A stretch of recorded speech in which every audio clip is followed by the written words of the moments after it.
CS6 also gives us some good opportunities inside of Camera Raw with some new sliders that we have here. If you go to the basic panel, you'll see that we have a whole new set of sliders.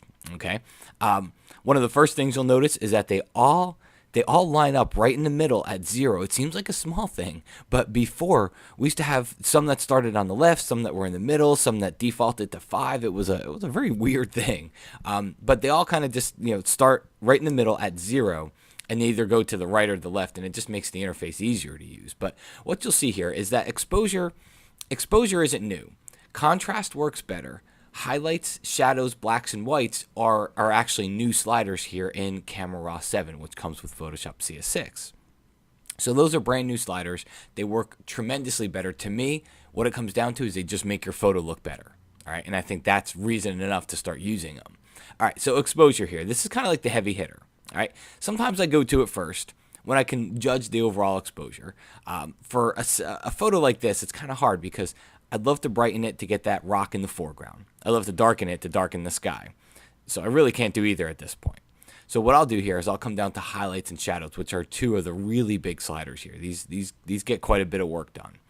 And I'll tone down the highlights. I'll drag it to the left. You see what it does to the sky, right? Look in the top right corner. Okay, quite a big difference. So I'll tone down the highlights. Shadows, I want to open up the shadows over on this side. So I'll take the shadow slider, drag it to the right, and you see what happens. I'm not going to go quite that far, but that kind of gives you an overall idea.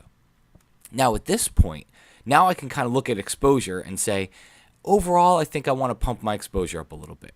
Overall, this is the sledgehammer. I want to brighten the entire photo overall. So that's where I would crank up the exposure. And then whites and blacks. So whites and blacks kind of sets a white and black point for you, okay? It's giving you that one point that it's all white or all black. The best way you can see this, you can look up in the histogram, but the best way you can see this is if you hold down your Option key on Mac, Alt on PC, and you drag the slider. Everything turns black, and when you start dragging it, whatever you start to see first is something that turned white. See over there in the top right corner? Now, to me, I think that's overall too bright, so I'll probably pull it back just a little bit here. All right, and then black point, same thing. Option or Alt, whatever you see, it turns all white, and when you start to drag to the left, you start to see little areas turn black. That means you've got a black point.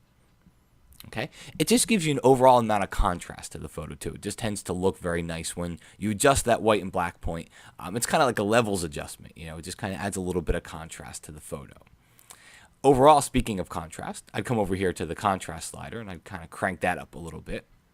A little bit of clarity, clarity's not new inside of CS6, but it works better inside of CS6. So the clarity slider used to get, if I cranked it all the way up, I'd get these crazy halos. Now, it's too gritty of an effect for this photo, but I don't get the negative effects that I used to get when I used to add a lot of clarity to the photo. So I'm going to keep it down here a little bit. Vibrance and saturation haven't changed at all. I'll increase the vibrance a little for some more color here.